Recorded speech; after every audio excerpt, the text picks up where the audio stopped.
Hey everybody, in this video I'm going to be going over an experimental feature I recently found out about in Next.js, which allows you to inline critical CSS in the initial response of your web app.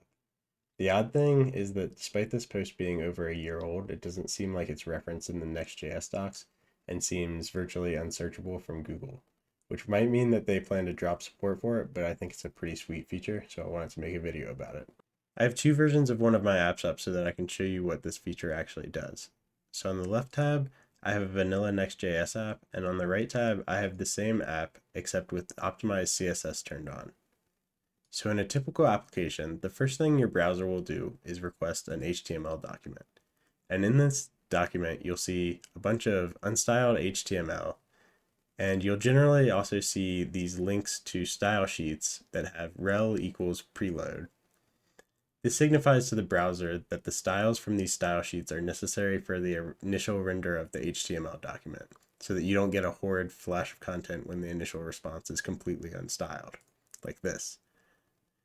The downside of this approach is that clients need two round trips in order to render content. The first for the initial HTML, and then once it processes that HTML, it knows that it needs additional CSS files. Until those files are returned, rendering is blocked for the app. Wouldn't it be nice if you only needed a single round trip? This is where inlining critical CSS comes in. So if we pop over to the app using optimized CSS and we take a look at the HTML document, we can see that the preview is actually completely styled without additional CSS files. If we look at the raw HTML, we can see that the optimized CSS feature inlined a style tag with all of the necessary styles for render. It's worth noting that it doesn't inline all of your CSS, only what's called critical CSS. And critical CSS is the CSS necessary to render everything you see above the fold. That is, all the components you see when the page first loads without scrolling down. So for example, on a Google search page, all of the CSS necessary to render these links would be considered critical CSS.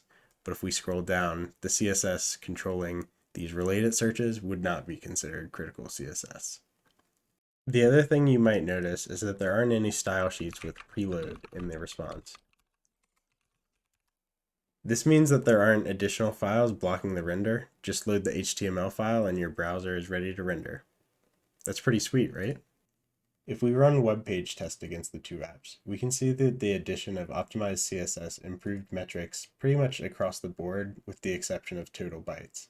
And if we make the request from further away, like in India, we'll see an even bigger differential because the round trips are longer, meaning eliminating a round trip is even more impactful.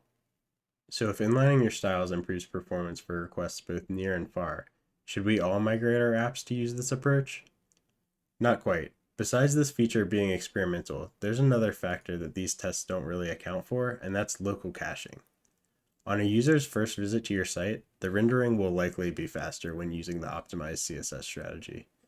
But on subsequent visits, if you look at the dev console and you refresh the page, you'll actually see that the CSS files are cached, meaning they aren't adding weight to the initial render time.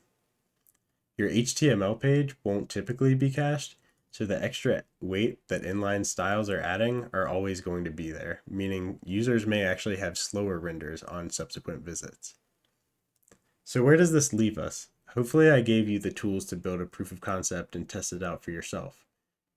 But if you're just looking for a general rule of thumb, the further away your servers are from your end users, the more benefit you'll see from an approach like this, because those round trips are going to be bigger. I hope you liked this video, and I'll see you in the next one. Have a good one.